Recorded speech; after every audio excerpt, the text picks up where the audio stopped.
lagi kurang fit imannya. Kalau imannya kurang fit, maka sholat kita itu nggak khusyuk. Kita sholat, tetapi pikiran kita melayang ke sana kemari, ya, tidak terfokus dan tidak terkonsentrasi terhadap sholat yang kita lakukan. Sebagaimana kemarin sudah kami sampaikan,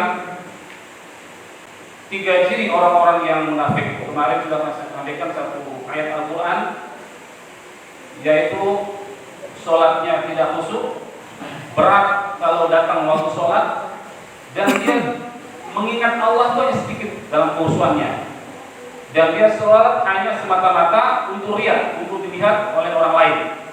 Kalau tidak ada yang melihat, dia sholat sembarangan. Tapi kalau dia melihat, dia sepertinya orang yang paling khusyuk sholatnya. Ciri iman kita lagi sakit, termasuk juga kita merasa berat untuk mendatangi sholat berjamaah. Ini khususnya kita yang laki-laki. Kalau kita sudah terasa berat berangkat ke masjid untuk melaksanakan sholat berjamaah, maka hati-hati, itu adalah salah satu daripada ciri iman kita lagi sakit, ya, lagi lemah. Selanjutnya, baca Al-Quran kita malas. Kalau iman kita lagi sakit, lagi lemah, itu baca Al-Quran tuh kayak ada rasa berat, gitu ya, malas kita buka Al-Quran, kayak nggak nikmat baca Al-Quran itu. Tapi kalau imannya lagi bagus, lagi sehat, maka dia dengan senang hati, penuh semangat, gembira, ya, membaca Al-Quran. Selanjutnya, malas untuk mengikuti kajian-kajian Islam.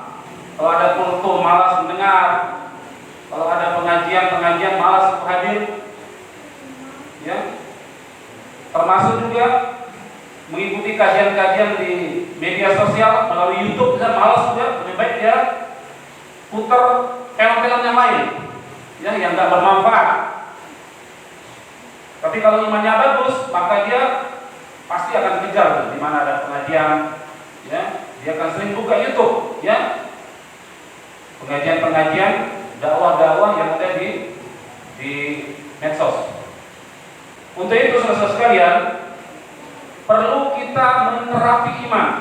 Bagaimana supaya iman kita stabil, supaya tetap sehat, ya. Yaitu yang pertama, sering-seringlah mendatangi masjid, karena masjid ini adalah rumah sakitnya iman. Makanya di masjid ini adalah merupakan satu indikator. Kalau masjid di dalam sebuah kampung, ya, atau di kampus ini saja kita bisa kita lihat, kalau masjid di sebuah kampung itu makmur, maka itu menandakan, mencirikan kampung itu makmur dengan ketaatan dan kebaikan. Tetapi kalau kita melihat di sebuah kampung masjidnya sepi, maka bisa kita saksikan bahwa akan banyak terjadi kemaksiatan dan kemungkaran di kampung tersebut. Jadi masjid ini seperti jantung di dalam tubuh manusia, ya. Kalau jantung sudah tidak mampu lagi memompa darahnya ke seluruh tubuh, maka organ-organ yang lain akan kesulitan untuk dapat suplai darah, ya. Bahkan dia bisa mati. Demikian juga kalau masjid di dalam sebuah kampung tidak makmur, maka tidak akan dapat mensuplai, ya, kebaikan-kebaikan yang ada di dalam kampung tersebut. Oleh karena itu, kita sebagai kaum muslimin hendaknya selalu untuk mengikuti dan memakmurkan masjid-masjid yang ada di dalam kampung kita masing-masing. Terapi berikutnya adalah sering mendengar kajian-kajian Islam. Ini khususnya nih, ya, dari kita yang masih di SD, SMP, SMA, maka sering-sering mendengarkan kajian-kajian Islam supaya imannya tetap terjaga. Selanjutnya, bergaulah dengan sahabat, orang-orang yang dapat meningkatkan iman kita, yaitu orang baik, orang soleh, orang alim, orang berilmu. Maka ini mau nggak mau kita tetap pengaruh, ya, dengan kebaikan dan ketaatan sahabat teman kita bergaul. Selanjutnya banyak melakukan ibadah-ibadah sunnah.